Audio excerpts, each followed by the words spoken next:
Estamos iniciando mais um episódio do nosso podcast Agro em Debate, realizado pela Fortaleza Jurídica do Produtor Rural, pelo escritório João Domingos Advogados. E o de hoje está super especial, num ambiente, como vocês podem ver, totalmente diferente. Hoje estamos aqui em loco, na fazenda Barreiro Grande, aqui no município de Nova Crixás, no estado de Goiás, no Vale do Araguaia goiano. E tivemos a honra de ser recebidos aqui por nada mais, nada menos do que o senhor Paulo Leonel, que juntamente aí com seu pai, o senhor Adir Leonel, foram responsáveis por criar ao longo de décadas essa grande marca na pecuária brasileira, que é o Nelore Adir, né? As pessoas dizem que a história da família do senhor Paulo Leonel e do senhor Adir, a história de desenvolvimento do trabalho deles se confunde com a própria história do desenvolvimento da pecuária brasileira. Paulo, muito obrigado por nos receber. Eu que agradeço, muito obrigado. Tem um elemento interessante que o senhor falou da pressão que se faz, que o produtor tem que produzir barato. Tem que produzir, uai, como produzir barato? O custo de produção está aumentando. Está aumentando. E outra coisa, você tem que produzir e vender por quanto você acha que vale, não por quanto eu não sou obrigado a fazer filantropia. O ano passado o povo comer de graça. O governo federal falou, não, vamos importar arroz. Quer dizer, vai acabar de quebrar quem está aqui? Exatamente. Que é isso. Exatamente. Esse é o grande problema que eu acho, né? Paulo, essa perspectiva que você colocou, fala um pouquinho mais pra gente, porque as pessoas têm uma visão do agronegócio, né? Como uma coisa só. Então, sobre os números, né, do que se fala. Então, quando fala do agronegócio, aqueles números lindos, né? Associa aquele resultado tão extraordinário ao produtor, né? E não tem nada com ele. Né? Aquele número não é dele. O produtor está sendo obrigado a produzir cada dia mais e cada dia com mais prejuízo. Porque senão ele não paga a conta, expropria a terra. São coisas distintas. Tem que saber separar uma coisa da outra. E a margem de lucro hoje, o dinheiro, não está ficando com ele. Não, é zero. Fica ao longo da cadeia. É zero o problema com ele. Tem certos contratos que você vê, não é o meu caso, que eu não mexo com agricultura, sim, mas você vê coisas de trades aí, que eles vão na roça receber a soja, o milho do produtor lá. Sim. Já o produtor nem vê. Exatamente. Aquilo ali.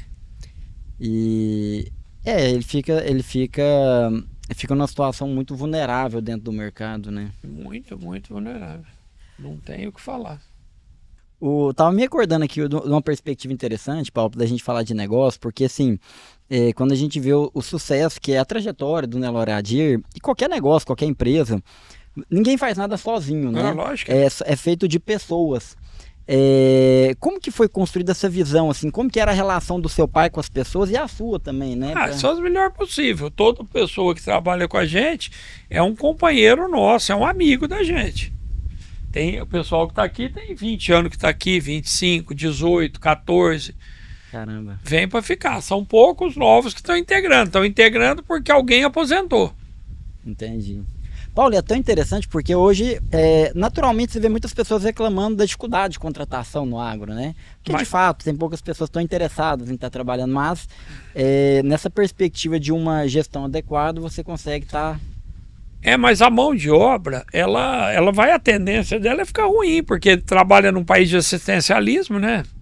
Exatamente. Essa semana até teve uma crítica grande, o Ricardo Faria, né, o rei do ovo, que comentou dessa dificuldade, e o Aldo Ribeiro colocou muito bem. Você tem estados aí com 76% da população, acho que é o Amapá, salvo engano. Eu acho que sim. 76% da população recebendo, um assistencialismo, né? Como é que vai fazer? E não vai longe não. Em Goiânia, a gente ouviu semana passada um pessoal comentando lá que estava com dificuldade de contratar empregado do condomínio, porque não aceitava contratar para assinar a carteira, porque não queria Perdeu o auxílio. O benefício. Ou seja, ainda queria trabalhar de uma forma ilegal, né? Para poder receber de forma indevida aquilo dali. Paulo, vamos começar lá do começo, né? Lá, a gente fala um pouco da história ali, vamos voltar um pouco. Vamos lá, ué. Vamos aí. História boa demais. Lá seus avós paternos, né? Que eram produtores rurais, eles eram pecuaristas no interior de São Paulo. No interior de São Paulo, meu avô tinha uma fazendinha em Santa Cruz da Esperança, ele e minha avó. E tinha uma propriedade em Itápolis também. Aí minha avó morreu muito precoce, meus filhos eram muito pequenos, e meu avô pôs os filhos no internato, e meu pai e um tio foi para o Colégio São José em Batatais, depois levou eles para Ribeirão, para o Colégio Metodista, que também era internato, minha tia para outra escola, e eles foram, e meu avô com isso, ele foi parando de trabalhar, foi liquidando as coisas, quando eles chegaram na idade de trabalho, com força de trabalho, 16, 17 anos, eles cada um seguiu o seu rumo, e não tinha herança, não tinha mais nada daquilo ali. Mas tinha vocação, tinha o dom, tinha o gosto, tinha isso aí. Meu pai foi trabalhar numa loja, ficou por um período lá e resolveu sair. Porque ele falava que ficava ali, a cabeça dele era só pensar em gado, em cavalo, em porco. Ele não conseguia Quantos ficar ali. anos que ele tinha quando ele saiu ali? 16, 17 anos por aí, mais ou menos. Novo demais. Novo. E foi começar a trabalhar com pecuária. Aí ele alugou uma chácara, lá dentro de Ribeirão, numa avenida que hoje tem casa, tem tudo lá, que tinha um sítio lá, numa área lá. E ele começou a mexer com porco, comprava, vendia, criava um pouco. Depois entrou em gado e começou com o gado gir. Aí começou a comercializar gado gir, logo depois disso, em 58. Logo após isso, em 60, começou o Nelore a ter o assunto, Nelore, porque o forte da época era o gir. Era o gir. O gir. Nelore não. Nelore não tinha força nenhuma. Aí ele entrou nisso, adquiriu, as coisas foram passando, adquiriu um pouco de gado Nelore, veio a importação, participou dessa toda a importação que veio, sempre junto, teve um vínculo muito grande com o seu Torres e com o seu Rubico, e com isso ele tinha uma facilidade pecuária muito grande para enxergar o especial, né, o indivíduo diferenciado, e entramos nisso e começamos a criar. Compramos a Estância 2L em Ribeirão em 67, em parceria com o seu Luiz Lunardi. Depois o Luiz Lunardi saiu para montar a Lagoa da Serra, que para mim foi um grande visionário. Porque uma pessoa junto com o Maurílio Biagi, desculpa. Uma pessoa montar uma central de inseminação num país que não existia, que ninguém sabia nada disso. Não existia um mercado consolidado. Não, um mercado consolidado e ninguém que inseminava. Quer dizer, foi uma pessoa avante do tempo, né? Sim, mas sim. muito adiante do tempo. Muito mesmo. O seu Maurílio e o Luiz Lunardi foi uma pessoa, um visionário verdadeiro, né? Porque talvez, se não tivesse acontecido isso com eles, levaria mais 10, 15 anos para começar isso. E quem entraria? Talvez ninguém. Ia ser um país atrasado com isso. Isso deve aos dois. E a estância chama 2L porque era Leonel e Lunardi. Aí o seu Luiz falou que queriam dar uma participação ao meu pai na Lagoa da Serra, para ele vir junto, tal. Ele falou que ele não queria, além dele não ter condição do investimento daquele, ele não gostava daquilo, que não era o negócio dele. Aí ele ficou com a parte da Estância 2L do Lunardi e ficamos sozinhos, nem mudamos o nome pela condição que ele deu pra gente, pela amizade que ele teve, pelo carinho e a importância que ele deu em meu pai ser dono daquilo. Que a gente não podia comprar na época. Ele falou, não, nós vamos fazer um acerto num gado aqui, porque eles tinham um gado Nelore e um gado gir. Falou, eu fico com o gado gir, que vale tanto, já abate do valor dela, você fica com o gado Nelore, você fica me devendo tanto. Aí meu pai vendeu um bezerro que ele tinha, chamava Irco da Santa Cecília, um filho do Carpet, e comprou a Estância 2L, o valor dela, desse bezerro, aí comprou. Caramba. Lá, foi um negócio interessante. E começamos a vida disso aí. Meu pai foi um grande guerreiro, um grande lutador, uma pessoa que colecionou amizade, uma pessoa de opinião fortalecida, opinião discutida, não mudava seu princípio por dinheiro nunca, seu caráter por dinheiro nunca, o que ele gostava, o que ele gostava, o que ele não gostava, isso ele passou pra gente, ter opinião definida, talvez até Tem hora que a gente tem até excesso de opinião definida, mas é a opinião da gente. Sim, sim. Não é Uma firmeza uma firmeza de posição. Eu sempre escutei uma coisa, que muro é pagar tocar com de vidro. Você tem que estar de um lado. E você, o Carlito Guimarães, que você conhece, um dia me falou uma coisa que é uma grande verdade da vida.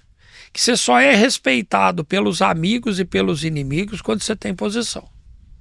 Interessante. Quando você não tem posição, você não é respeitado por ninguém. Até quem não gosta de você te respeita. Interessante.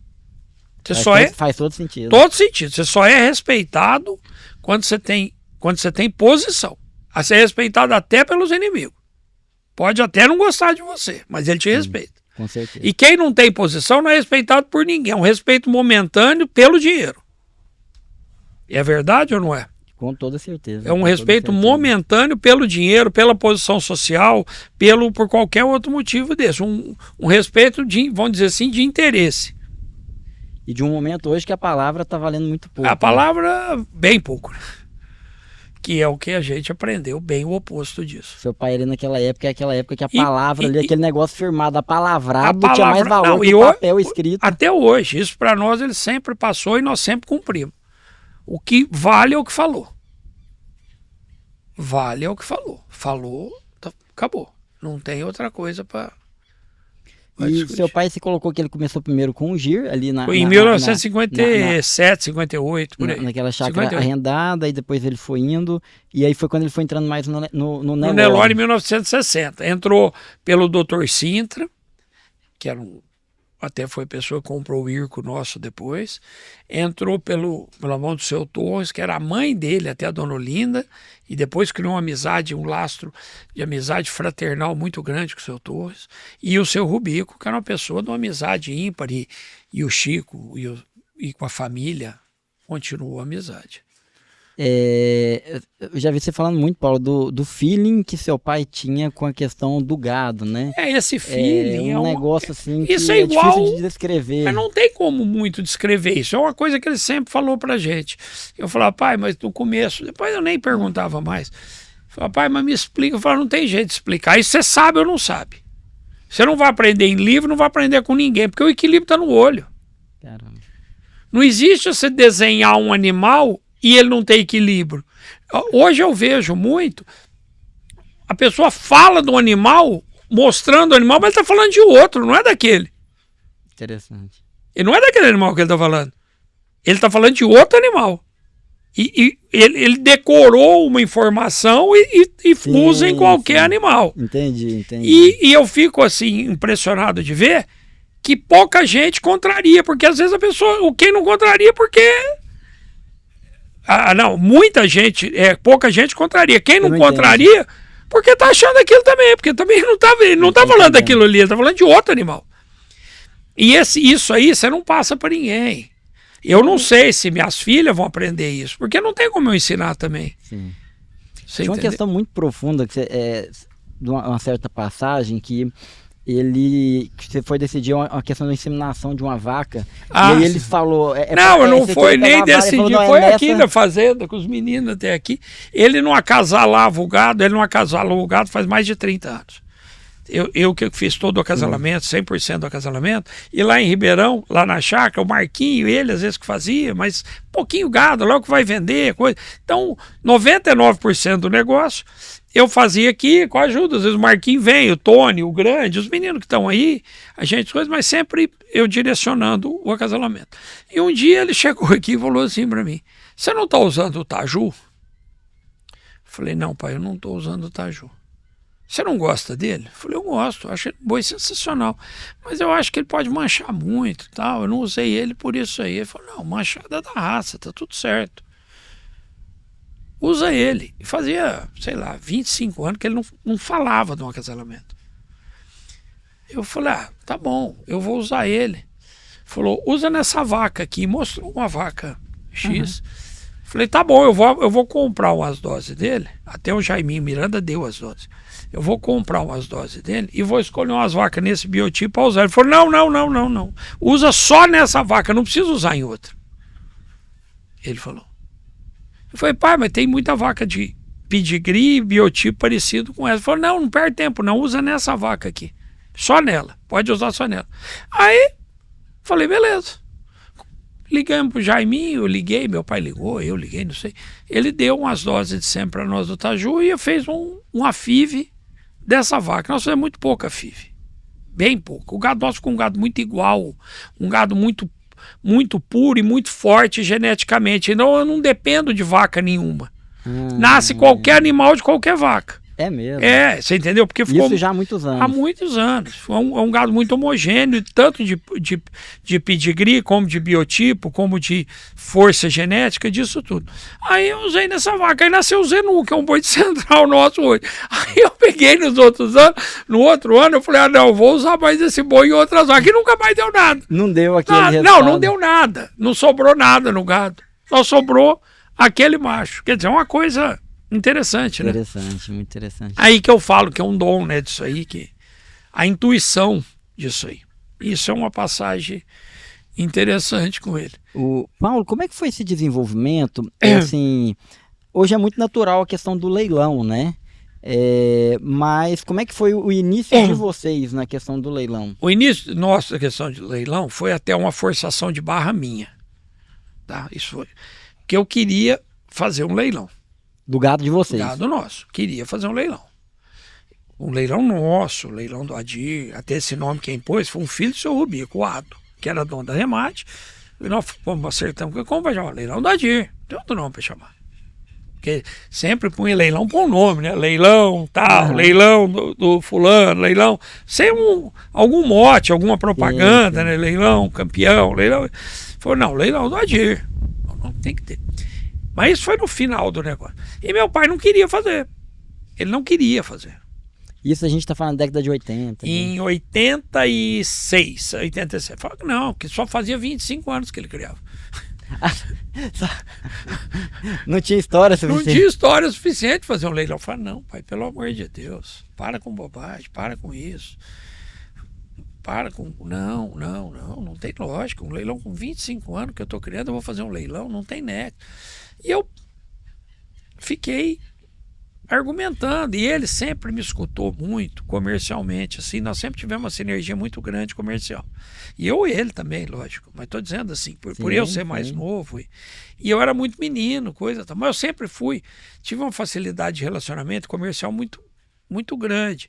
E ele sempre acreditou muito em mim, então ele entregou, e ele não entrava mais quando ele entregava, ele deixava, falava, não, você que está tocando, eu não quero dar... Era difícil tirar uma opinião dele, quando ele te entregava alguma coisa. Ele falava, não, isso tem que ser uma decisão tua, sempre foi assim. E aí eu fui conduzindo aquilo ali, ele falou, você aparta o gado? Eu falei, eu aparto. Você organiza o leilão? Organiza, mas o senhor traz o povo, né? Por quê? Não tinha força nenhuma para levar ninguém, né? A gente tem que saber onde a gente nada, né? A praia da gente. Falou, não, eu chamo os meus amigos para vir. Aí eu fui lá na Remate, conversei com o Ado, falei com ele, falamos que ia fazer o leilão. Meu. Aí eu fui falar, mas teu pai não veio? Eu tinha 21 anos, 22 anos.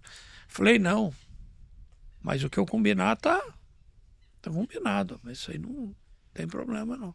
Aí o Ado pegou, deu essa ideia do nome do leilão do Adir e fizemos o primeiro leilão, o segundo leilão, o terceiro e tá aí até hoje. Desde então, vem fazendo. Vem fazendo todos os anos. Esse leilão era em agosto, agora ele passou para setembro, porque era na véspera do Dia dos Pais, era mais complicado, aí nós resolvemos mudar ajustar a data, para fazer isso aí. E aí todo ano faz em setembro? Todo ano faz em setembro, na segunda sexta-feira de setembro.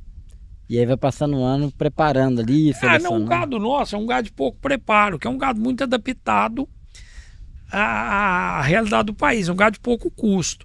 Então a gente vai fazer um leilão em setembro, fecha esse gado em abril, maio, é pouco tempo. Paulo, uma questão interessante que o pessoal fala que às vezes que não é um gado tão, vamos dizer assim, industrializado, preparado ali. Não é. Que ele é mais a pasto, ele né? é a pasto com alta resposta à nutrição. Você está entendendo? É um gado com alta resposta à nutrição. Um gado que desempenha muito no coxo, desempenha muito no rendimento de carcaça, desempenha muito na realidade do país. Entendi. Porque eu tenho uma teoria minha que quem vai trabalhar para mim é o gado. Eu não vou trabalhar para gado. Eu não vou ficar colocando, tirando a característica que a natureza moldou para fazer um animal exigente. Eu respeito, cada um faz o que quer, cada um faz suas contas, cada um. Sim, mas sim. nós não vamos fazer. Não é a sua visão de Não negócio, é minha de visão pegar, de colocar pecuária, ele ali, não, fechar ele no porque quartinho. O gado tá competindo a comida com o homem. Porque milho é comida de gente. Não é comida de gado. Agora, essa fome no mundo, quem tiver um gado exigente, como é que vai fazer? Ninguém está pensando amanhã. Está pensando momentaneamente. Você está entendendo o que eu estou dizendo? Sim, sim. Porque você tem que pensar você não pode dividir a comida entre você e o boi. Comida de gado é capim. Agora, você vai fazer um leilão, você trata. É lógico que eu trato. Porque você vê hoje, a pessoa reclama que o animal tá magro, mas tá muito gordo, quer dizer, mas não compra animal magro. Então você tem que fazer um leilão, tem que preparar. É duro equilibrar essa situação no mercado, não é verdade ou não? Sim, sim, para chegar no ponto. Então você tem que fazer o quê? Um gado sustentável, um gado que é adaptado à realidade do país, um gado aclimatado à seca, como a natureza fez. Nós, por exemplo, aqui no caso da pecuária, a gente seleciona o gado 2 vezes no ano. Na desmama, que é o toque final e as desmamas de tudo, e no final da seca. Agora tem um vídeo aí na internet num descarte de vacas que nós fizemos. 36 vacas que tiveram algum problema, ou estão abaixo da qualidade do gado, ou estão vazias, ou criaram mal ou algum problema que aconteceu ali. E no final da seca, a gente tira o animal que no grupo que ela vive, no pasto que ela vive, ela sentiu mais que a média do rebanho. É uma seleção natural. Sim, sim. Então esse animal é o animal mais exigente. Eu não quero ele no gado. Quer pegar aquele que geneticamente tem uma resistência menor. A exigência dele é menor. Porque todo mundo teve a mesma comida. Por que um tem um score ou tem outro? Exatamente. E é ali onde que já descarta. Já descarta esse outro. Esse descarte ele vem sendo mínimo hoje, porque já faz 15 anos que eu faço isso. Até no começo, uns 5, 6 anos que eu estava fazendo isso, eu achei que tinha dado errado. Falei, pô, não estou vendo diferença. E não via diferença. Falei, nossa, eu estou matando tanta vaca boa e estou descartando e não vi. Aí eu procurei meu pai, troquei uma ideia com ele, falei, ó, tô fazendo um negócio lá e eu não tô vendo. Contei o caso que era e não tô vendo diferença, eu acho que eu vou parar. Ele falou, não para que você não vai saber se deu certo ou errado. Ele falou para mim, um plano desse é um negócio pra você fazer 10 anos. Aí no outro ano começou a aparecer o resultado, porque aí as filhas estavam parindo, aí tava. Porque nós sempre selecionamos e sempre medimos leite, desmama, fertilidade, sempre. Isso foi uma coisa índole, sempre selecionamos e tivemos essa marcação toda. E aí começamos a fazer isso no gado. Agora, é um gado que ele passa essa seca aqui em Nova Crixá, que é 6 meses de seca. Sim. Eu não dou proteinado, eu não dou sal com ureia, eu não dou nada pro gado. Trata estritamente o gado do leilão e pouco tempo. Interessante. Agora é um gado que vai trabalhar para nós. Eu não vou trabalhar para gado. Se eu friso com... Uma característica rústica mesmo. Rústica dele. É o que a natureza deu, eles estão querendo mudar a natureza. Eu brinco muito que eles estão querendo tirar a pinta da girafa, estão querendo tirar a juba do leão. Não, a natureza já deu aquilo. Se aquela raça não serve para você daquele jeito, cria outra raça. Tá certo. Ninguém é obrigado a gostar disso, mas a raça é essa. É da essência dele. Isso tem. Aí vai vendo culpados para trás, porque vão mudando o biotipo, a associação registra, ela cria permissivo para registrar. Então a culpa volta lá no registro. E entra com a pessoa de pouco conhecimento, entra e acredita no que estão falando. Paulo, e uma curiosidade, porque é um trabalho assim, essa seleção, né, de certa forma envolve uma ciência por trás disso, mas o senhor mesmo e seu pai nunca tiveram uma formação formal, vamos dizer assim, numa universidade. Não, nenhuma. Uma veterinária. Não, isso aí chama sensibilidade e convivência. chama sensibilidade e convivência, não tem outra coisa disso. Esse pessoal que está com a gente aqui, todo, eles têm isso, eles trabalham com a gente na sensibilidade e na convivência. Percebendo a natureza, criar gado é uma coisa mais simples do mundo. É até engraçado de tão fácil que é. Agora eles vão dificultando. Eles vão dificultando, para depois tentar consertar. Eu não consigo avaliar isso. Você entendeu? Sim. É interessante, quando você diz dificultando, você tem vários elementos aí. Mas às vezes um deles que pode ter e que é difícil enquanto negócio é entender que há tantas exigências de pasto rotacional, disso, daquilo, que às vezes o custo de investimento fica tão alto que aí você não ganha dinheiro. E eu vejo, às vezes, uma pessoa fala assim, não, meu gado é a pasto. Realmente, você vai na casa dele, é verdade. Só que o pasto dele é debaixo de um pivô. É melhor do que uma cocheira. Você entendeu? Aquilo não é a realidade do país. Porque nós podemos pegar um gado aqui, ele vive em qualquer estado do Brasil. E não é qualquer estado que o gado vive aqui. Entendi. Isso eu desafio qualquer um. Eu pego meu gado, vive e cresce, engorda e reproduz em qualquer lugar. Agora eu quero ver se de qualquer lugar vive nessa região aqui. Porque aqui é uma região, querendo ou não, é uma região hostil. Sim. De seca definida. Ah, mas tem tecnologia, lógico que tem. A gente usa, a gente faz FIV, faz inseminação. Agora, a sensibilidade e o conhecimento, não existe tecnologia para isso. E a suposição, menos ainda. Porque a gente não trabalha com achismo. Uma pessoa compra um sêmen nosso, aí, de qualquer touro, nós já sabemos aonde ele vai dar certo, porque nós temos todas as experiências aqui. Quais os acasalamentos que ele dá certo, qual o biotipo que ele dá certo, porque aqui erra também. E quando erra, eu não vendo aquilo para aquele mercado. Então a pessoa comprava, eu vou entrar agora no negócio de vocês, um exemplo. Eu tenho 5, 6 gerações já testadas do que ele vai usar. Você está entendendo? Sim. Porque seleção é um negócio muito moroso. Você vê uma pessoa e fala assim, fulano cria 20 anos. É pouco tempo? Não, 20 anos é um bom tempo. Ele já deve ter visto e aprendido muita coisa. Só que são 3 gerações, é mãe, avó e bisavó. Não tem nada. Os dados de análise são limitados. Não, é só isso, são limitados, porque é mãe, avó e bisavó. Se você deixar no sistema disso aí, 20 anos, quer dizer, são 3 gerações. Apenas. O Paulo, tem uma questão interessante que você falou que seu pai tinha te falado assim, não continua porque se você não testar, você não sabe se você vai acertar, né? Tem uma fala que você coloca assim, que seu pai, ele, nesse processo de trabalho conjunto, né, que ele permitia você testar muito, vamos dizer assim, nunca, desde que ele entregou, ele nunca interferiu. Tudo que você falava para ele falava, faz, você que sabe. Ah, mas dá uma... Queria tirar a experiência dele, né? Ele fala, não, você tá com a intuição? Faz. Ele deixava fazer. O primeiro leilão teve uma história interessante disso aí. Eu fui lá, partei o gado, pôs no leilão.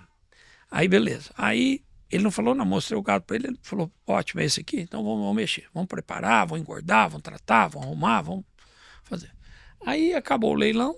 Vendeu o gado todo, tudo.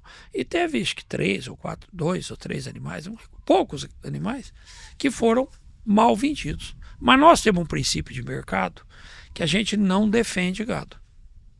Porque eu acho um desrespeito com o comprador, não põe lance em cima de gado, porque eu acho um desrespeito com o comprador, você levar ele no teu leilão e pôr lance em cima e defender. Isso aí você faz na fazenda, você pede quanto você quer, o cara comprou, comprou, não comprou, não comprou, tá tudo, né? Sim. Tudo acertado. Aí ele pegou, depois passou o leilão e falou, tá vendo essas vacas aqui? Eu falei, então, você viu quanto vendeu? Falou, esse tipo de gado que não serve para nós, não serve para ninguém. Falou, não adianta por isso aqui, não vai dar resultado nem para nós e nem para quem comprou. Caramba.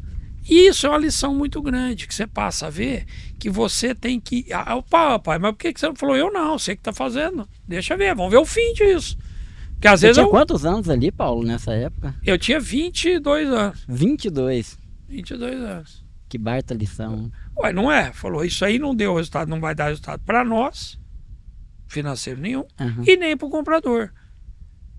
Isso não tem motivo de você, né, de você fazer isso aí. Não. Quando você puser, põe gado que você queira comprar. Quando você vê, você tem vontade de comprar. Isso foi uma grande lição. E assim a gente segue, a gente vende o que a gente quer comprar.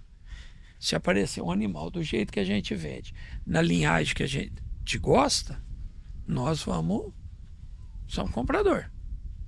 É sobre essa visão de que quando você vai testar algo, tentar algo, você não sabe se aquilo vai dar certo ou não.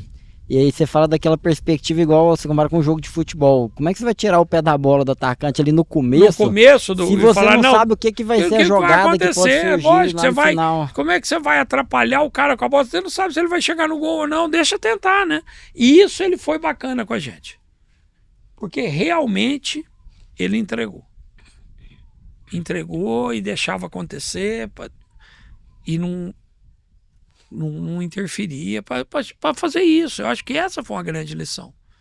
O Paulo, estava recordando aqui daquela questão da Piratininga, né? Muitas pessoas têm conhecimento que seu pai auxiliou ali, mas não sabem detalhes, como foi feito aquele trabalho, né? Conta para nós como foi desenvolvido ali para fazer esse desenvolvimento, o que era a realidade da fazenda antes do trabalho do seu pai, né? Do gado, o que era a realidade do gado, o que era a realidade desse gado depois do trabalho. Lá na Piratininga, foi um trabalho visionário do Aderbal Caiado. O Aderbal Caiado pegou uma fazenda grande, com um manejo pior que eu já conheci, com problemas de água, com vários problemas acontecendo ali. Vários casos desses acontecendo. E o Aderbal enxergou que ele precisava ali mudar a genética do gado. Era um gado bravo, um gado de... Quando nós chegamos a primeira vez na Piratininga, tinha 2.000 guachos lá. Guacho é dizer que a vaca não criou. Por quê? Era só problema de leite? Não, tinha problema de tamanho, extensão. Vaca paria, perde bezerro e some. Ou leite, ou o que fosse. Tinha 2.000 guachos na Piratininga. Quer dizer, era um negócio difícil, né, de se mexer. Quando nós saímos, não tinha mais. O gado da Piratininga era muito bravo. A primeira coisa que nós selecionamos foi a índole. Então, na pré-seleção que foi feita, eu fui pouquíssimas vezes, sei lá, 1 ou 2, para ajudar a apartar esse gado. 99,9% do trabalho foi o Adir que fez. Nós definimos junto qual ia ser o critério de apartação. Eu e ele conversando. Nós fomos lá, vimos o gato, aí falou, acho que a primeira coisa que a gente tirar aqui é a índole e aspecto reprodutivo. Primeira coisa. E a índole é uma coisa que a hora que você aparta, você tem o efeito naquele momento. Se você estiver num curral apartando um gado, que o gado está bravo, se você souber identificar, quem sabe identificar, tem animais que estão puxando aquela índole. Se você tirar aquele animal do meio do gado, o gado se acalma. Muda a energia dos demais. Muda a energia dos demais, porque aquele gado é a guia. Ela corre, o gado corre atrás. Ela volta, o gado volta atrás. Então isso é uma coisa que naquele momento já dá resultado. E essa questão da índole é importante pela questão do manejo, de todas essas questões. Por engorda, por acidentes de trabalho, porque a gente sempre investiu em manejo, sempre. Hoje existe aí o manejo humanitário, isso, aquilo, mas empiricamente nós sempre fizemos isso. Sempre. Nós nunca aceitamos uma vaca brava. Nunca aceitamos bezerro bravo. Ou seja, se não é bravo, você não tem que ter aquele tratamento agressivo, aquele embate com o animal. Tem uma coisa interessante para você ponderar nisso aí. Você já pensou que todo ano o teu colaborador, e você também, é um ano mais velho e teu boi é um ano mais novo? Porque todo ano está desmamando. Então o cara vai chegar com 60 anos, ele tem que mudar de profissão? Não, ele não pode mudar de profissão. Ele tem que continuar aonde ele está. É verdade ou não é? Mexendo com o que ele tem maestria. E com isso você tem que trabalhar o gado. Agora, como tudo que foi acontecendo, foram pegando técnicas simples de manejo, coisa muito simples e monetizando. E o pessoal vai entrando e não sabe se aquilo é daquele jeito ou não pela falta de vivência. Vai monetizando. Monetiza a informação, monetiza o manejo, monetiza não sei o quê, mas para nós nunca teve isso. Nós tivemos uma colaboração muito grande aqui nesse negócio de manejo do Borba. Tivemos do Dr. Alexandre, que nós montamos um projeto de manejo para o nosso manejo. Não é um negócio modal, não. Foi feito para nós. Como a gente acreditava naquilo.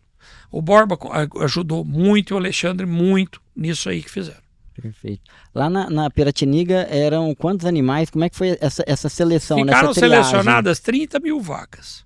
De quantas que haviam? Lá no rebanho acho que era 50 mil, mas é fêmeas, Caramba. né? E foi assim, literalmente uma a uma. Seu pai, cada uma dessas... Uma a uma. Passou Então 20 todas... mil ele colocou para descarte, falou essas 30... Isso aí, foi tirado em índole, aspecto reprodutivo e alguma vaca bem mais velha, uma vaca pior de tipo, uma coisa nisso aí. Aí nós começamos a acasalar os lotes de acordo com o que a gente acreditava. Tal touro, porque a gente usa muito pouco touro. Porque não tem como fazer seleção com muito touro. Não existe isso. Por que que não tem, Paulo? Qual o problema? É que não tem padronização. Eu falo muito, quando você vai fazer um acasalamento, por anos, trabalha sempre com a mesma genética, seja ela qual for. Porque o dia que der um problema, você tem como arrumar aquele problema. Agora, você usa uma quantidade de touro muito grande, você vai mostrando o quê?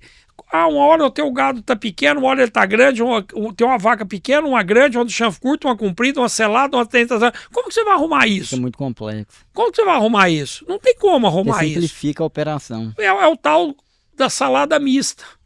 Não tem como.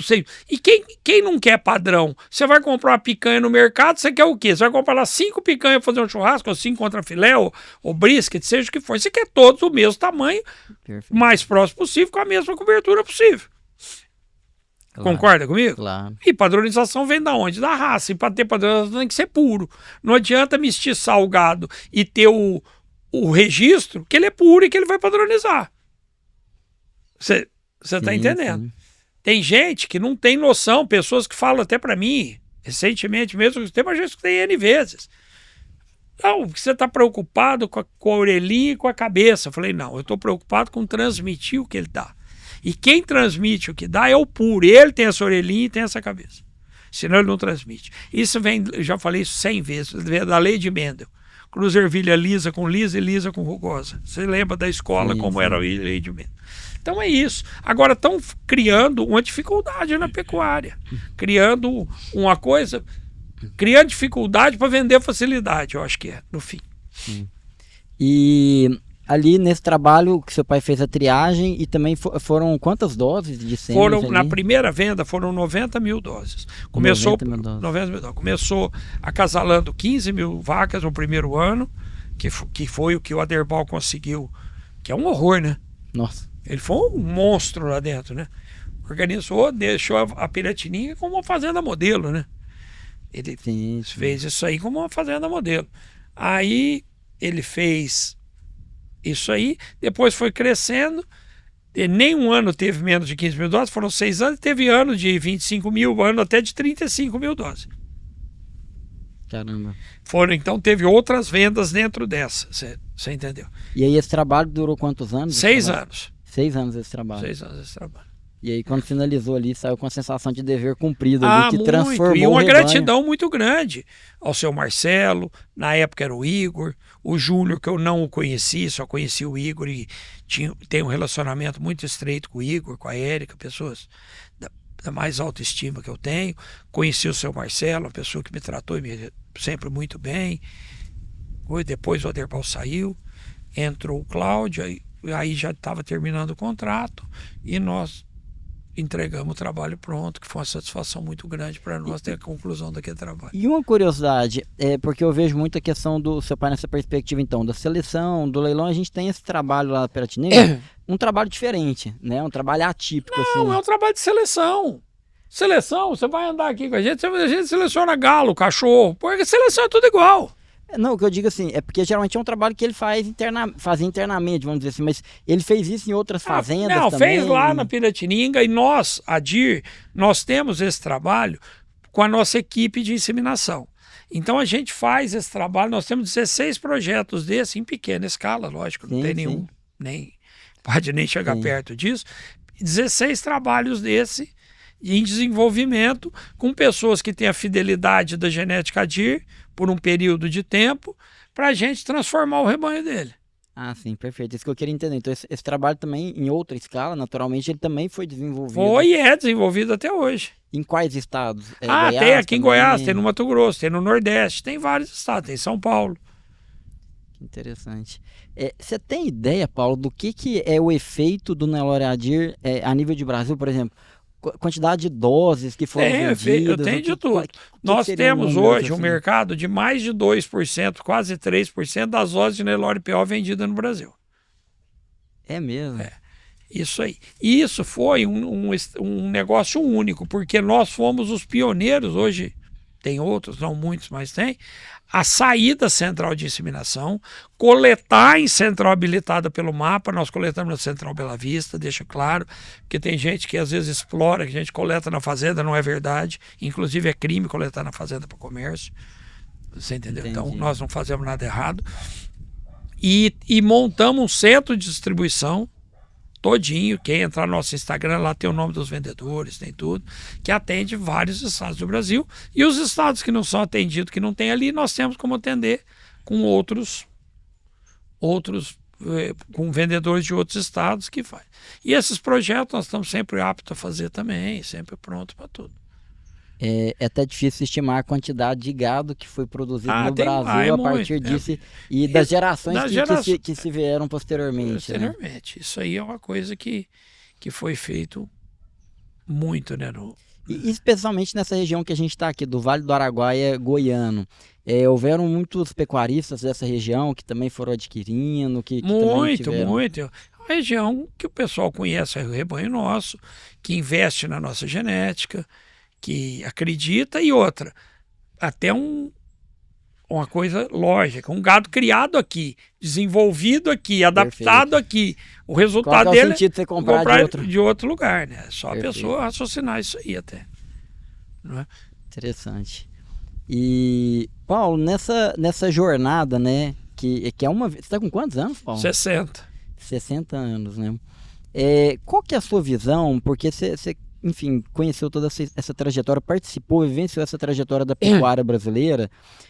O que você espera do futuro nesse segmento, né? Da pecuária, da seleção, enfim, qual que é a sua visão? Eu acho que a pecuária é uma coisa que vai cada vez ser mais crescente.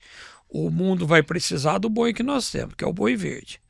Porque não vai continuar tendo como disputar comida com gente e gado. E quem tem condição de fazer o boi verde somos nós. Nós, Brasil, né? Eu estou falando a nível de Brasil. Sim. E eu acho que o momento da pecuária estava atravessando um momento delicado. Defeitos que a pecuária não tinha estão tendo, como peso ao nascer de bezerro, baixo rendimento, falta de padronização. Isso aí vai ter que, esse momento delicado vai ter que ser ajustado. Mas isso se ajusta. Então nesse aspecto você entende que tem algo a se melhorar aí, tem relevante. Muito a ser melhorado. Relevante porque não tinha esse problema, e aí a venda de ideia cresceu muito, vendendo ideia, e trouxe esse problema para o negócio. Venda de ideia. Eu ia te perguntar o que você reputava que a gente chegou nesse cenário, né? A reputável, eu acho que é falta de conhecimento e monetização de informação. Eu acho que foi isso. Entendi. Às vezes de vender algo que seria equivocado ali. Vendendo uma informação equivocada, uma informação subjetiva de um papel.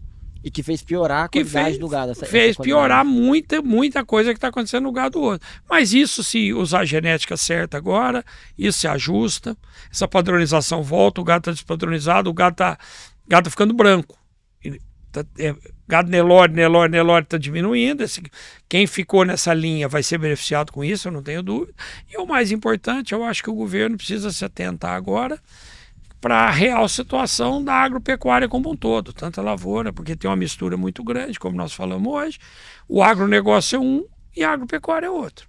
Então, Pois acho é, que... fala um pouco mais sobre isso, Paulo, porque eu achei muito interessante essa visão sua, porque as pessoas, de um modo geral, quando falam assim agronegócio, que está ali dentro as grandes trades, as grandes empresas de proteína animal, aquelas gigantes, são dois negócios. Imagina que está tudo junto, produtor, Não, todo mundo faturando são bilhões. dois negócios que não tem nada a ver um com o outro.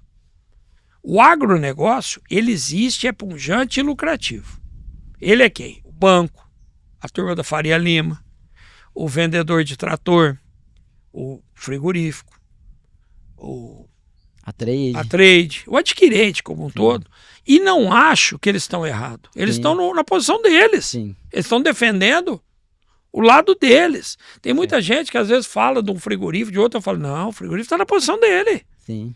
Você que tem que aprender a se defender daquilo ali. Sim, sim. Eu só elogio e tiro o chapéu pela competência que eles têm empresarial de fazer o que fizeram. Que não é fácil.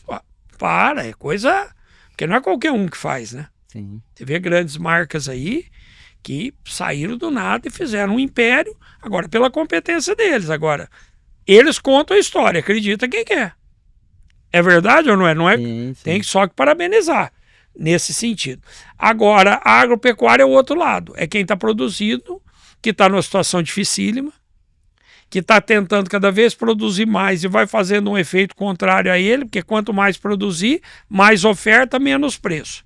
Nossa. Chegar num ponto de um endividamento atualizado dessa semana de 1 trilhão e 700 bilhões. Só no sistema financeiro? Só no sistema financeiro, porque a venda de uma revenda não está contando nisso. E esse número ainda tem uma coisa mais agravante, que o número das cooperativas não estão atualizados, porque não conseguiu atualizar, então ele é maior ainda. Os outros têm fonte, tudo, a cooperativa tem de 6, 7 meses atrás, não tem o atual, então ele ele é pior ainda do que... As cooperativas estão com participação muito relevante. Relevante, quer dizer, então é um número mais grave ainda do que esse, que já é gravíssimo. E eu não sei o produtor, se ele não está se atentando para isso, se ele está com vergonha disso, se ele está achando que o vizinho dele está ganhando muito e que ele não quer contar a vida dele, mas o vizinho dele está igual a ele. Também não está contando. Sim. Então não está tendo uma reação no mercado para o governo se posicionar. Porque essa conta vai machucar todo mundo. Todo mundo, inclusive o consumidor. Paulo, eu acho que falta uma consciência das pessoas, que às vezes fala assim, o produtor que se lasca, ele é subsidiado pelo governo, ele não tem uma ideia do que é o efeito multiplicador que o produtor tem quando ele se fortalece economicamente de gerar emprego, gerar renda, gerar impostos e gerar um desenvolvimento socioeconômico, né? E essa pessoa que fala isso, eu pergunto às vezes quando alguém fala isso, você produz a tua comida? Parte dessa premissa, porque ninguém é obrigado a produzir. Como você não é obrigado a abrir uma loja, você não é obrigado a montar um escritório, você não é obrigado a nada. Só que a hora que você entra na produção, você não consegue mais sair. Porque você não sai por quê? Porque se você parar de produzir, você é expropriado. Então você tem que ser obrigado a produzir com prejuízo. Com prejuízo. Você tem que ser obrigado a produzir com prejuízo. Porque senão, muita gente fecharia a fazenda. Sim. Não tá bom agora, deixar ela... deixa aí, daqui 3 anos a gente vê o que... Não é verdade ou não é? Não. E é uma volúpia por produzir, mas eu passo a entender. Porque ele está achando que do excesso de produção ele vai pagar a conta. E ele não vai, só vai piorar a conta dele. Ô Paulo, tem um negócio muito interessante que você me fez lembrar, que o senhor fala, que é assim, a questão do cuidado que tem que ter, às vezes, de um ego. E que às vezes é natural do ser humano enquanto empreendedor, né? Você está produzindo ali 1.000 bois por ano, fala, não, quero produzir 10 mil, 100 mil. É isso que eu estou acabando de dizer. Você está produzindo mais, mas está ganhando menos. Não, você está às vezes perdendo, mas está com dinheiro entrando e vai cobrindo. Só que essa bicicleta uma hora para. Você sabe como é isso, melhor que todo mundo. Essa bicicleta para. E a hora que ela parar, então seja a hora de parar. Que aí vem, todo mundo parou, todo mundo que eu falo, quem achar que é necessário ou não parou, vai ter um reflexo nisso. Tem uma frase que eu acho muito interessante, Paulo, que o pessoal fala assim, a agricultura, a agropecuária, ela nunca quebra, quem quebra é o produtor rural. E é o que a gente vê muitas vezes, você tem uns ciclos na agropecuária que arrebenta ali com os produtores, É o que está mas acontecendo hoje. a produtividade... É porque tá eles vão ok. tirando, vai tirando, tá ok. Porque eles não param de produzir, eles vão sempre na busca incessante de produtividade para ver se paga a conta. E aí ele está se enrolando mais no pescoço. Porque o interessante da vida é quanto sobra. É ganhar, é o lucro. É né? o lucro. Agora você o fala, lucro líquido. eu investi 1 bilhão e ganhei, foi ótimo, ganhei 10 milhões. Não, é melhor você investir 10 milhões e ganhar 500 mil. Porque o risco operacional é menor. É um número empírico, um número qualquer. Sim, não estou sim, dizendo sim. como conta nenhuma. Você está colocando aqui um momento de reflexão. É um momento dar de um passo para um trás. passo para depois caminhar Que para a frente. se tornar menor é melhor do que... Do que ficar desse jeito. Eu acho que todo mundo tivesse um raciocínio desse, as coisas vão entrar no eixo. As coisas vão entrar no eixo. Eu tenho certeza disso. Apesar de ser produtor rural, você nunca foi para agricultura, né? Não, Paulo? eu nunca. Eu não tenho vocação para agricultura. E não tenho preparo, conhecimento para agricultura. Então é difícil você mexer no setor que você não conhece. E eu não vou nem vender ideia, nem comprar ideia, e nem ensinar a fazer o que eu não sei. Então é uma coisa que eu não entro nisso, por isso. E há uma sabedoria muito grande nisso, né, Paulo? De ter essa prudência do que fazer ou não fazer, enfim. Eu não vou entrar na vaidade. Eu vou fazer o que eu sei. Que eu tenho noção, não é nem o que eu sei, porque a gente nunca sabe nada, a gente tem noção. Sim, sim. Do que eu tenho noção. Porque às vezes chega o pessoal assim, às vezes um movimento de momento, né? Não, porque a agricultura dá muito mais dinheiro que a pecuária, porque a mas soja todo vai dar mundo muito que mais... corre atrás do negócio bom, ele vive no rabo do negócio. O negócio já passou. Isso é bobagem. Você vai ficar buscando negócio bom, você tem que buscar uma média de 30 anos, de 40 anos. Como que foi aquilo ali? Essa visão é interessante de longo prazo, porque às vezes as pessoas querem ter um retorno muito rápido, né? E tem que entender que não é sobre, para você se manter na atividade rural, não é sobre você acertar no olho do mosquito ali, na melhor cotação, enfim. É você conseguir ter uma visão que eu não tenho que ser o que ganha mais, não o que ganha menos, mas eu tenho que tentar sempre estar Tá na ganhando, média. tá Na média, é isso. Agora, o índice de produtividade ele tem um limite. Precisa ver qual o custo para essa alta de produtividade se compensa. Porque eu não acompanho a agricultura, eu não posso falar, se eu estiver falando bobagens, me desculpa quem escutar. Mas todo líder de produtividade quebrou. Eu nunca vi nenhum que não quebrou. Porque ele vai numa busca incessante, aí ele para de confundir, ele já mistura o custo com a operação. E tem muita gente no agronegócio que vai falar assim para mim, fulano está bem no agronegócio. Lógico que tem, só que a maioria não está. E outra, essas pessoas que estão muito bem, a grande maioria absoluta delas tem outra fonte de renda. Sim. Tem outra fonte de renda. Então a visão é equivocada de olhar ela só pelo aquele pilar ali. Só por aquele pilar. Aí você fala, não, mas o dinheiro voltou, mas ele já tinha para investir. Ele volta, mas tinha para investir. E eu falo muito isso, não que eu não queria estar na posição deles, não. Lógico que eu queria ter outras fontes de renda, né? Sim. Mas não tem, eu tenho pecuária, então eu tenho que me defender dentro da pecuária. Essa visão é interessante, Paulo, porque ao longo de toda essa trajetória, vocês focaram estritamente na pecuária, não foi aquela questão de tendo um eventual sobra aqui, deixa eu investir em outra atividade, não, só na outro pecuária. negócio, nós só ficamos na pecuária. outra fonte de renda. Nada, nós só temos pecuária. Nunca teve um plano B e C, Não, e nada. 100% É porque a gente acredita ali. no negócio. Eu vou ficar reinvestindo num negócio que eu não tenho domínio? Sim. É difícil ser um negócio que você não tem domínio sobre ele, você reinvestir. Você não tem conhecimento dele. Como que você vai entrar nele?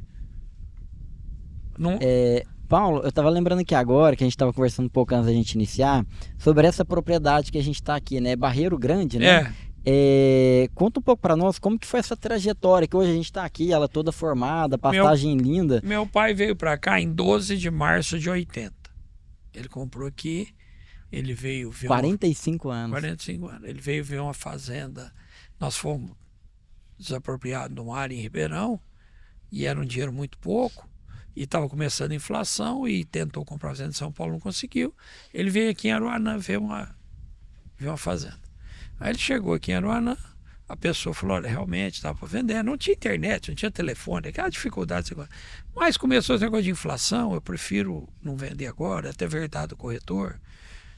Aí ele veio embora, encontrou um amigo em Araguapaz, perguntou o que ele estava fazendo aqui, ele falou que estava atrás, ele falou, trouxe ele aqui, ele comprou.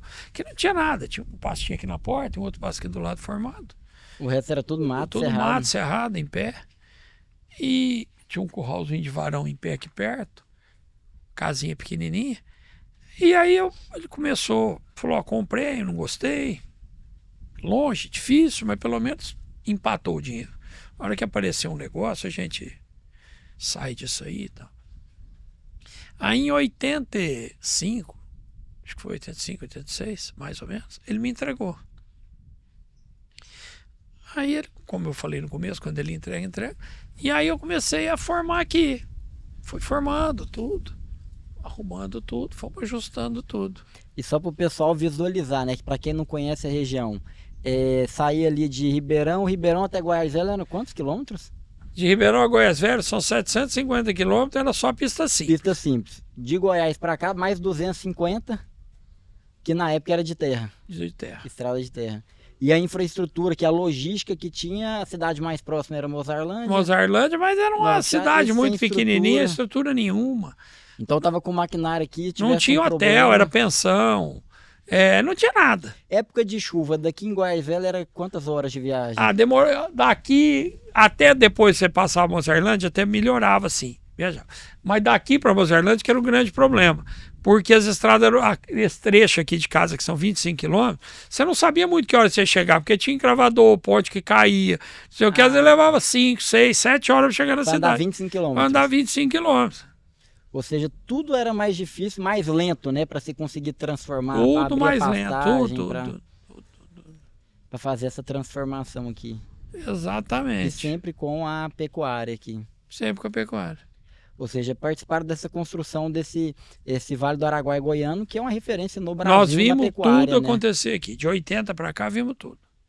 Essa transformação, né, da região. Tudo. O que virou Nova Crixás nos últimos 3 anos, ou a chegada do frigorífico, hoje do JBS em Mozarlândia, que foi ao lado aqui, ao lado, foi iniciado pela família Bertin, depois o JBS. E é a principal planta, não é? A maior batedouro? Eu não sei exatamente, mas dizem que é das principais. É uma das maiores plantas que tem, em volume de abate. Né? Vimos chegar o asfalto, chegar a energia. Eu vivi aqui 14 anos sem energia. 14 anos? Sem gerador, sem energia, sem nada. Lamparina. Então não tinha geladeira? Não nada. Teve... Quando saiu lamparina, quando saiu a geladeira a gás, nós compramos uma e pusemos aqui. Veio todos os vizinhos ver para conhecer pra ver o que era geladeira a gás. O que era geladeira a gás. Então foi muito bom. Eu tive um apoio muito grande do meu pai, da minha mãe, das minhas irmãs que acreditaram em mim. Foi uma coisa muito grande, muito boa. Contribuíram muito para o nosso negócio crescer. Tanto minhas irmãs como meu pai. Minhas irmãs ajudaram muito, fizeram sempre um bastidor, um feedback de tudo, tudo. Elas ajudaram. E sua mãe nessa jornada sempre estava junto do seu pai ali? Sempre, minha mãe sempre foi uma grande companheira ali, fazia toda a parte estrutural de Ribeirão, de recebimento, de visita, de tudo. A Vera sempre ajudou na parte do escritório, financeira, tudo, e a Silvia deu sempre o suporte todo para o meu pai, para minha mãe e para toda a estruturação de tudo. Foi uma coisa bem bacana. Que sem eles não teria nada andado disso. Que podia ter as irmãs do contra, ou a mãe do contra, o pai, não sei o que. É verdade ou não é? Claro, e recentemente, né, no ano passado, seu pai faleceu. E é aonde que eu, particularmente, o senhor também viu várias histórias, até nessa região aqui, de uma vez o patriarca da família vindo a falecer, aquela operação rural, ela se dissipa. Né? É uma tensão, um para um lado, outro para o outro, fala, não, vamos vender. Não, aqui não teve nada disso. Quando não fica abandonado, né? Aqui próximo aqui tem grandes fazendas aqui que estão... Fazenda jogada aí, né? Mas não teve nada e peço a Deus continue como são. A gente tem muito... Problema de família todo mundo tem. Quem que nunca discute? Não, ninguém é perfeito. Não é propaganda da margarina Doriana, né? Mas nada relevante, nada que mude o caminho que a gente tomou, nada que faça sem apoio, continuo com o apoio das minhas irmãs como sempre foi, continuo com a minha mãe como sempre foi, e vamos tocando, e vamos... Ô, Paulo, você teve ali mais de 40 anos caminhando lado a lado do seu pai numa posição de... Como que você se vê? De sócio dele, de sócio Sim. nos negócios, Sim, na tudo. vida ali. E como é que era essa relação? Porque tem muita gente que fala que é muito difícil ser sócio do Nada, próprio com meu pai sempre foi... Como que Teve era? problema de pai e filho igual todos têm. Ninguém teve Sim, diferente. sim. Agora, comercial, não. Meu pai sempre foi, como eu falei, ele... Primeiro que ele entregou, ele entregou. Depois ele acreditava muito em empreender. Ele até não, assim, mas você queria fazer um empreendimento, uma coisa, ele sempre apostava nisso, e você ia tomar uma opinião e falava, ah, sei que tá fazendo, toca aí. Os erros fazem parte do processo de aprendizado de acerto. Quando você errava ou errava feio, ele tinha alguma postura de criticar? Nunca de alguma tocou no coisa assunto que errou, nunca tocou no assunto que fez, não podia. Igual esse caso do leilão que eu te contei numa conversa. Falou, ó, quando você for fazer isso, não faz aquilo ali. Mas nunca, ó, perdemos isso. Falou, ele não falava nada, ele falava, negócio é assim mesmo, ganha e perde. Isso eu não posso nunca falar do meu pai. Sempre soube 100% de tudo que acontecia, 100%. Qualquer decisão mais robusta que eu tinha que tomar, eu falava com ele, falava toda vez a mesma coisa. Eu falava, eu já sei que você vai falar, mas eu queria te contar, tá acontecendo isso, tá fazendo aquilo, tá não sei o quê. Você que sabe, toca o pau. Paulo, como que você definiria os valores que você aprendeu com seu pai? Não necessariamente que ele falou, mas que pelo exemplo, né? No trato dele com a família e com os negócios, né? Com Foi os amigos. ensinou para nós o princípio verdadeiro da vida. Que o dinheiro não é tudo, o dinheiro é quase nada, que a gente precisa muito pouco para viver, que a gente não precisa de muita coisa para viver, que a gente tem que focar em fazer o que a gente gosta e, acima de tudo, ter caráter, palavra, honestidade, isso que tem que ter. Ou seja, o que trouxeram vocês até aqui não era uma ambição material Não, de nenhuma. se tornar grandes produtores rurais. Nada, nunca nada disso. As coisas da nossa vida foram acontecendo. Eu nunca fiz um negócio, nem eu, nem meu pai, nem minhas irmãs, nada, pensando em quanto ia ganhar. Nós pensávamos sempre pensando no negócio, o que nós vamos contribuir com alguma coisa com isso. Que lindo, que lindo. E faz toda a diferença, né? Nunca, né? Isso eu falo por ele que não está aqui. Nunca, não, nós vamos fazer, nós vamos ganhar tanto. Não, nunca fizemos. Ah, vai ser bom, esse gado vai contribuir, tal coisa vai fazer, tal coisa... Pronto. É provável que seu pai, então, não tenha deixado muitos inimigos pelo caminho aí nessa jornada. Acho que não, mas porque nunca teve isso. Mas sempre tem quem não gosta, quem gosta. Sim. Mas meu pai foi um colecionador de amigos. Sempre foi um colecionador. A casa nossa sempre viveu cheia, tanto com gente do meu lado, como do gente dele, gente das minhas irmãs, sempre. Nós sempre fomos uma família querida. Agora, tem gente que não gosta da gente, não sabe nem porquê, né? Incomoda só desistir, né? Só desistir, então isso aí faz parte, né? Paulo, aqui na fazenda tem uma perspectiva interessante, porque as fazendas antigamente, elas eram praticamente autossustentáveis, então quase não havia, eu acho que praticamente o que comprava fora era fumo, alguma coisa assim, porque produzia-se tudo dentro, né? E pouco a pouco isso foi deixando de existir. Mas a gente chegou aqui, a gente já viu uma hortaliça ali na entrada, uma plantação de mamão, tem também uma produção de arroz, feijão. Como é que é isso? Assim, o que falta? O que compra de fora aqui? Aqui compra de fora café, e esse ano, no fim do ano, nós vamos plantar. É só para consumo, nada de venda, tá? Sim. Açúcar, farinha de trigo, sal. Eu acho que... E óleo de cozinha. Óleo é muito pouco, assim, é praticamente nada, porque a cozinha é na banha de porco. Você entendeu? Então só para falar que tem. E aí tem a produção do porco. Tem tudo. Aqui tudo que a gente for comer hoje aqui é daqui. Tudo é daqui. As frutas. Tudo daqui. Peixe também. Peixinho. Sim, tudo para subsistência daqui. Queijo, leite, mussarela, parmesão. Mas era uma fazenda sustentável. Totalmente. Hoje. E isso é uma preocupação que a gente tem muito com o futuro. Que eu acredito muito nesse assunto da fome. É uma coisa que me preocupa muito. Porque o ecologista, ele trabalhou tão contra a humanidade que a humanidade vai cobrar isso muito dele. Sim. porque ele proibiu, ele inibiu, não proibiu, né, a produção, ele tirou muita gente da atividade, e ele fez isso, e isso vai custar caro. Vai custar muito Essa caro. agenda, ela é muito contraditória, né? Porque quem defende mais fortemente, você pega ali países europeus, são países que hoje não há nenhum nível de reserva. Lá dentro ninguém cobra para que haja um reflorestamento, Não, nada. para que haja uma adoção de reservas. Eu estava conversando semana passada com o Aldo Rebelo, ele falou que estava numa reunião, eu acho que na Bélgica, e ele estava ali, eu acho que com a ministra da Agricultura, sei lá o que era, e aí ele foi falar para ela como que era a realidade no Brasil quanto às reservas. Falou, na Amazônia 80%, outro bioma 40%, 20% e tal. E aí perguntou para ela, como é que é aqui? E aí diz ele que ela ficou sem dúvida, chamou um assessor, perguntou, ele foi mais lá no fundo, fez uma ligação, voltou, falou, aqui não existe isso. Não existe, eu não sei o que nós não temos algo assim aqui. Eu acho que a Europa cobra muito e faz muito pouco. Sim. Isso é que eu acho. E eu acho que a gente vai entrando numa conversa, numa coisa, aceitando a exigência e não cobrando por isso. Sim. É um preço. Não é? E é caro. É caro, porque faz o que eu falo e não faz o que eu faço. Essa conta não faz o menor sentido. Não faz o menor sentido. E umas aberrações como a moratória da soja, de áreas que estão dentro da legislação ambiental, que foram consolidadas, a empresa falar, um grupo de empresas fala, não, eu não vou comprar de vocês, vai sufocar economicamente aqueles produtores, falando, eu não compro de vocês eu porque acho eu não quero. Que, logicamente, que estou falando uma coisa da minha cabeça, mas eu acho que tinha que chegar o momento da gente falar, não é que você não vai comprar. Nós não exportamos mais nada para aí. Sim. Eu não te vendo mais nada. Com certeza.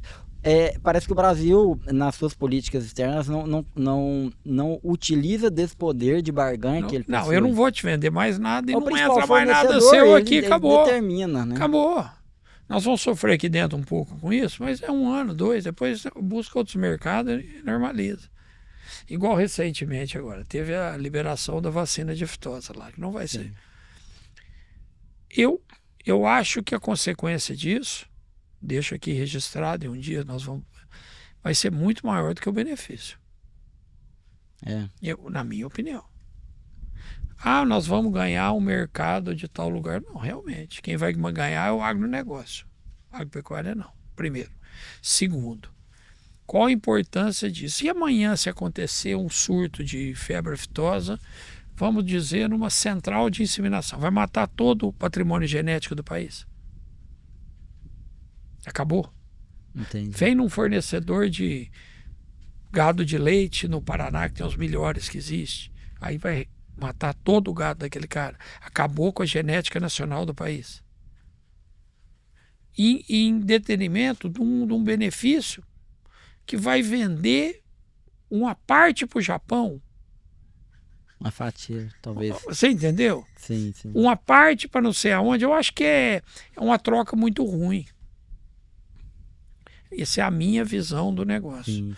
Porque vai beneficiar o agronegócio e não a agropecuária, e vai dar prejuízo para a agropecuária e não para o agronegócio. Porque o agronegócio ele vai para onde ele quer. Ele muda, ele vai para outro país. Sim. Ele vai para outro país, ele monta a fábrica lá em outro país, ele monta o frigorífico em outro país, ele monta o que ele quiser. E a agropecuária não, ela vai ficar aqui. O Paulo, para a gente poder caminhar para o final, 2 perguntas finais. A primeira delas é que a gente estava falando mais cedo sobre essa questão do gado, que está até aqui atrás, né? Que é um gado de referência de vocês.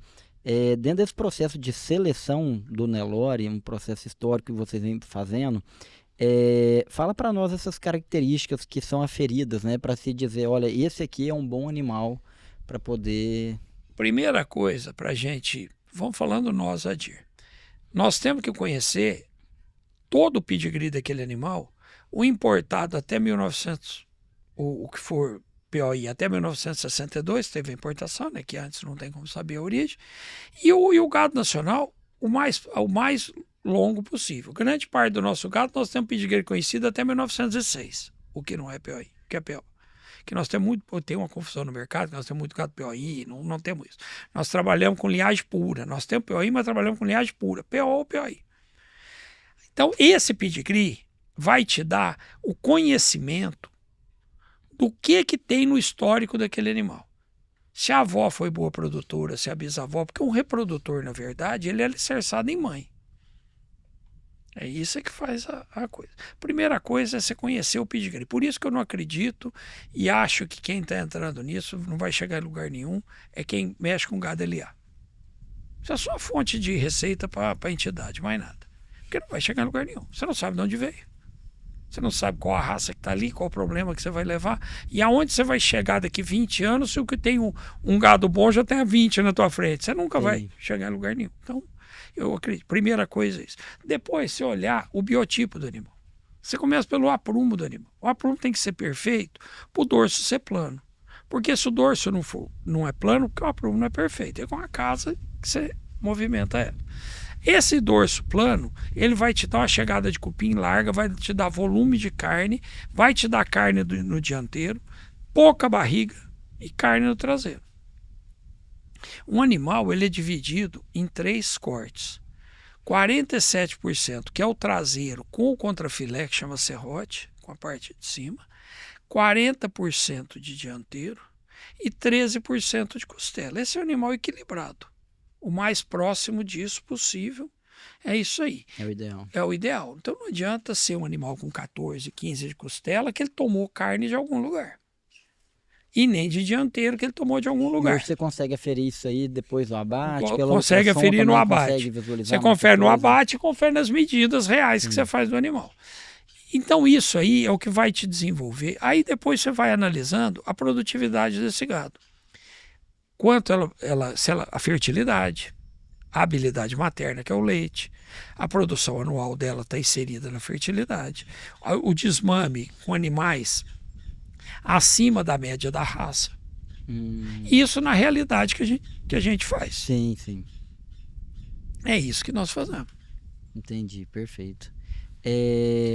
Paulo, uma questão aqui que eu acho muito interessante, que eu queria ouvir do senhor, como que o senhor descreveria o produtor rural brasileiro, assim, se tivesse como definir algumas palavras, como que o senhor descreveria, assim, o que é o produtor rural brasileiro? Só tem uma palavra: lutador. É um lutador, lutando contra tudo, todos os dias. É esse o produtor.